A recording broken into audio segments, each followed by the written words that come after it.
Hello and welcome to my channel, I Win to Lose Gaming. Way back in patch 2.3, we had the Energy Amplifier event. And in that event, we had the most durable enemy to date, the Perpetual Mechanical Array with 300% HP. In today's video, not only are we going to see how 9 popular teams perform against the game's most durable enemy to date, but we also have 3 guest speedrunners to help out as well.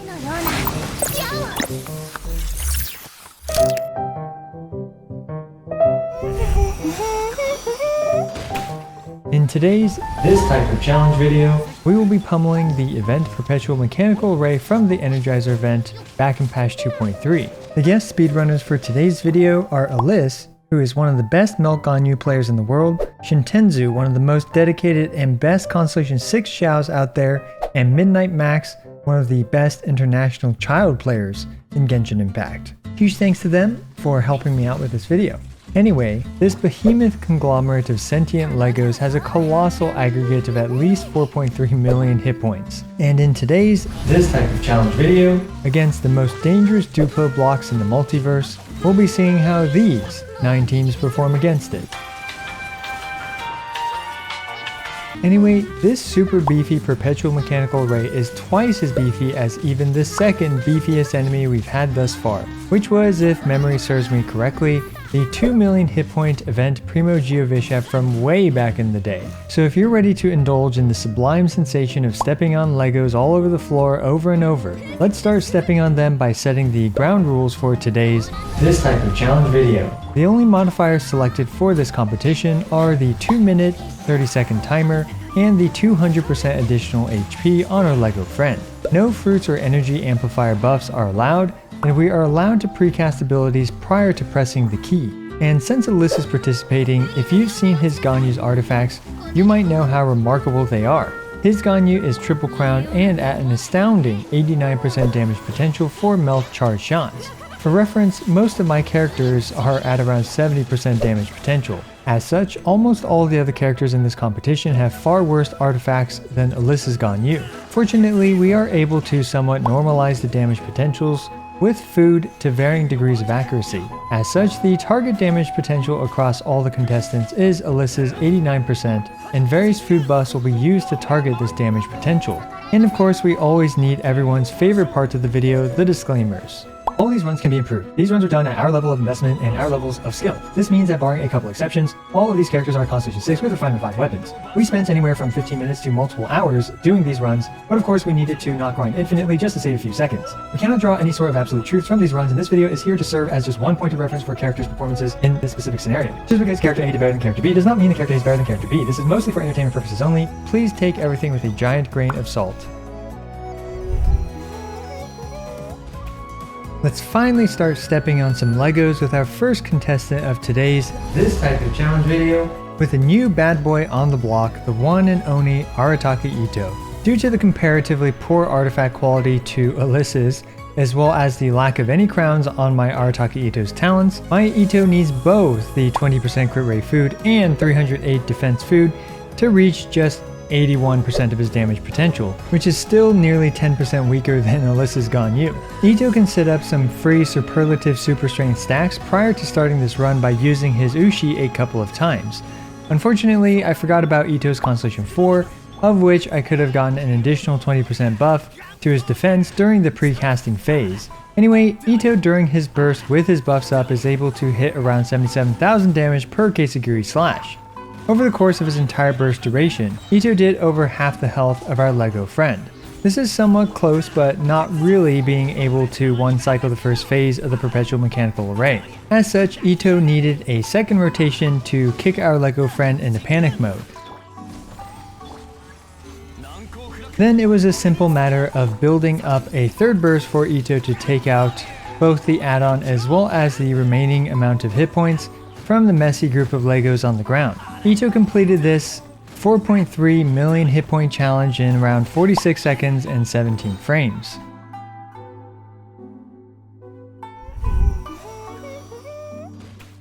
Let's finally take a look at the character we normalized the builds for this entire video around. Aliss's Melt Ganyu. Aliss is one of the most remarkably built Ganyus in Genshin Impact and is one of the best Melt Ganyu players. I highly recommend checking out his channel for some of the best Ganyu play out there. Anyway, Aliss's Ganyu is the first contestant to be able to melt through our LEGO friend's first attack cycle and thus push it into panic mode, the fastest we've seen thus far. Once our LEGO friend is in panic mode, it throws a bunch of LEGOs onto the floor, and unfortunately Aliss got the squid LEGO friend here, which has the longest spawning animation and took an extra charge shot to kill. Aliss did want us to know that 4 to 6 seconds could have been saved here. Nonetheless, Aliss's Ganyu has crushed the competition so far with an astounding 38-second run.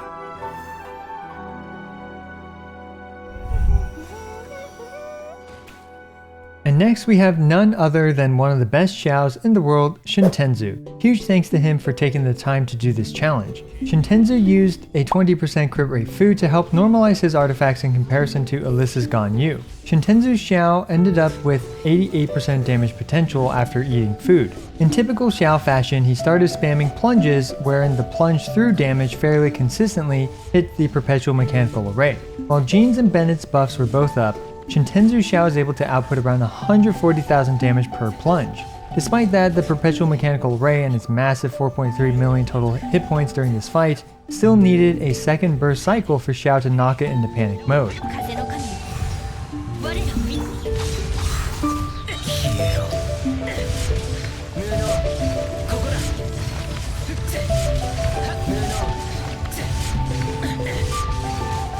Also, if you're a long-term Xiao player, you may be aware of Xiao's team's energy problems, especially after the second rotation. Impressively, Shintenzu managed to slap the Dorito robot right back into the LEGO boss on the ground, but he still needed to fill up his team's energy for the third burst rotation.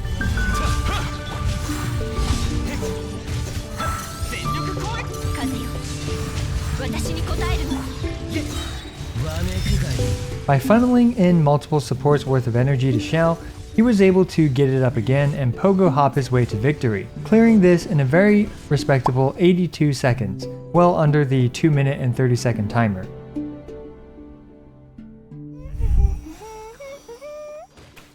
The next contestant is the wannabe Knight to Favonius herself, Noelle. Noelle has had a myriad of buffs lately, ranging from Goro and buffs to Albedo, as well as a new artifact set and finally a new 5-star weapon. My Noelle is at a comparatively low 83% damage potential even with crit rate food and defense food. Anyway, by building a Geocity at the start, Noelle's team is able to save some prep time for the actual fight.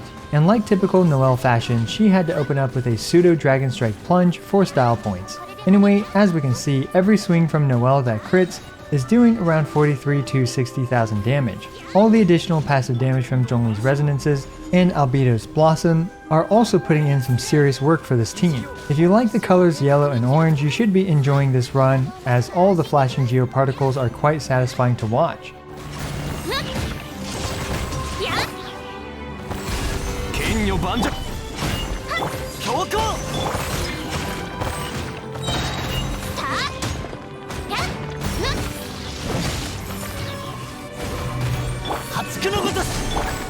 Fortunately for Noelle, she managed to get the Dorito robot, but unfortunately for Noelle, I was a bit short of finishing it off and thus wasted a bit of time here.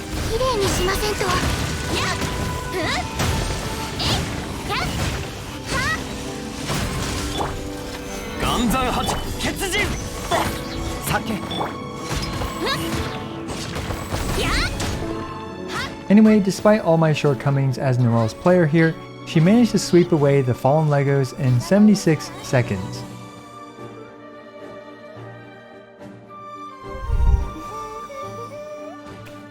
Now let's take a look at the terrifying, earth-splitting Shogun herself, Raiden. I decided to run the standard Hyper Carry Raiden team here. With 16% crit rate food, this puts my Raiden's burst damage at 87.8% damage potential. Raiden opens up this fight with an immediate 691,574 damage nuke against the perpetual LEGO array. Then with her burst sword attacks that casually do around 100,000 damage each, the perpetual LEGO array went into panic mode in its first attack cycle. This makes Raiden the second character after Aliss's Ganyu to accomplish this.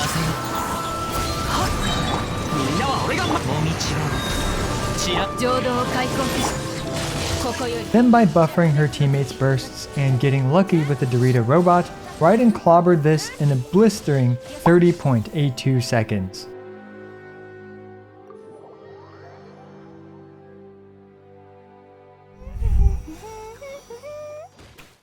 But can any of the remaining teams catch up to the Shogun herself? Next we have a few people's favorite Snezhnaya man, Childe. Childe's runner today is Midnight Max, a well-known Childe International main player. Not only is his Childe's damage potential at around 80%, which is a bit lower than Aliss's Ganyu by 9%, he also did this against the 8,000 point Perpetual Mechanical Ray instead of just the 2 restrictions set for the other teams. I did ask him if he wanted to try this again with just those 2 restrictions, but he was very proud of this run and wanted to stick with it, and I can see why. Childe's team is able to output a whale load of damage onto our LEGO friend right at the beginning. And again, since this is the 8,000 point version, standing in the center can lead to instant death if you miss a single iframe. As such, Max lured the LEGOs into the corner so he could fight it in a safer environment.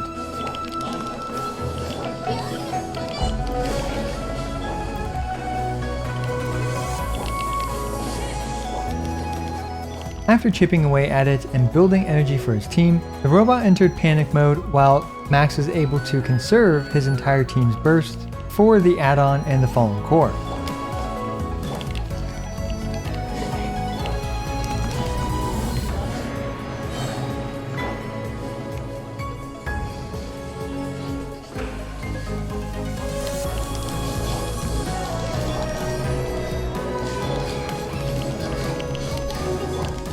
Then with a second Childe burst doing 670,927 damage to the vulnerable core, and then with some additional damage after that, Childe's international team was able to complete this 8,000 point version in 70 seconds. Again, keep in mind that this is the 8,000 point version, which while not any more durable, is much more difficult in other ways.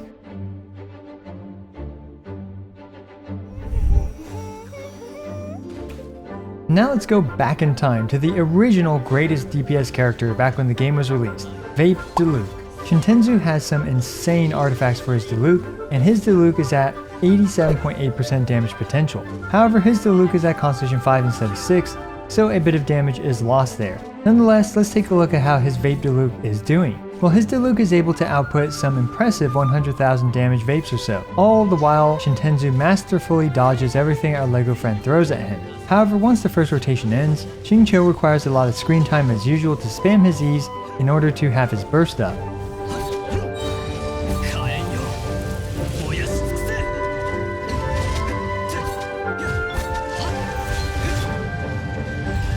However, most importantly, Diluc was able to send our robot friend into panic mode during Diluc's second rotation. Similar to Xiao's problem from earlier of energy issues for the third rotation, Diluc's team also had this problem.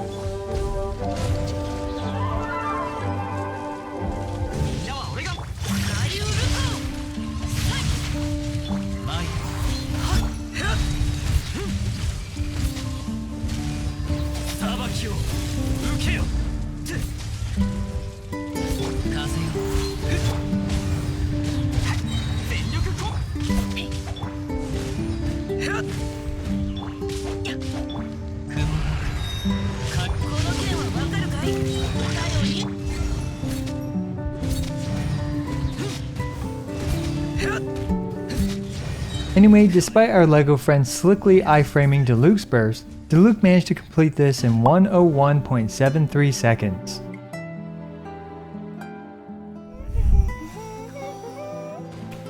And the next contestant is everyone's favorite explosives manufacturer, Yoimiya. And unfortunately, I realized this after the event had ended that my Yoimiya's damage potential was only at a stupefyingly low 72.8%. And this actually would have made a huge difference for her as she would have been able to one-cycle the Perpetual Mechanical Array. Alas, I apologize to Yoimiya mains out there for not doing the math for her prior to her runs. Because of this, Yoimiya required 2 of her E infusions to convince our LEGO friend to call over his friends.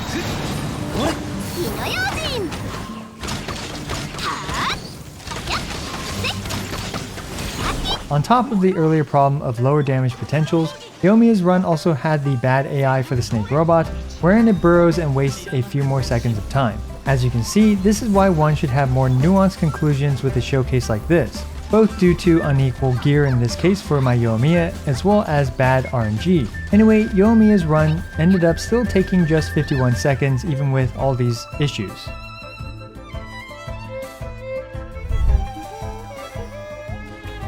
Now I'll have Kokomi's run playing in the background as I provide a summary of the results. First of all, huge thanks to Aliss, Midnight Max, and Shintenzu for their runs. They are much better representatives of those characters than I am. I put all the results with either high RNG or low damage potentials in italics, as these results should be taken with an extra grain of salt. Looking at the results, we can see that Hyper Carry Raiden did exceptionally well in this competition, and Aliss's Melt Ganyu also did extremely well. Even with all the bad RNG adding around 4 to 6 seconds to Aliss's run, had Aliss's Ganyu gotten the same RNG as my Raiden did, it's likely his time would have been around 32 seconds. For all intents and purposes, I consider Raiden and Ganyu to be the uncontested winners of this particular challenge out of this selection of characters. Itto also did very well here, but I don't think bringing up his damage potential closer to Ganyu's damage potential would allow him to single cycle the boss. And most sadly of all, if I didn't botch Yoimiya's damage potential, she definitely had a chance of one cycling the first phase and being competitive with Ganyu and Raiden's times. But alas, such is life and mistakes are often made. As for Childe, well, even though Midnight Max selected the 8,000 point run, he still did very well, clearly demonstrating that Childe can hang with the best and destroy huge pools of hit points even off of a single target. Now as for Xiao, well, I don't think this result is all that surprising since he is not known for single target damage. After the second rotation, it's often rather awkward to maintain Xiao's team's bursts uptime. Regardless, it's not like Xiao wasn't able to comfortably complete this, and Shintenzu still demonstrated that Xiao can hang with the best. Sadly, you may have noticed that there are a few meta characters missing, like Hu Tao, Eula, and Ayaka. Hu Tao is horrid to run with this because you need to use her E 3 times prior to starting this run. As such, you have an average of one run every maybe 10 or 15 minutes, because there's only a 15% chance or so for the robot to do the explosion attack first, of which Hu Tao absolutely needs. Eula is not good here because of the ridiculous physical resistance that this thing has, being 70% physical resistance. And sadly, I never got around to doing this with Ayaka as time was really tight. Anyway, there is one more run I wanted to show you guys, and that is an 8,000 point run I did with the max energizer buffs for Raiden.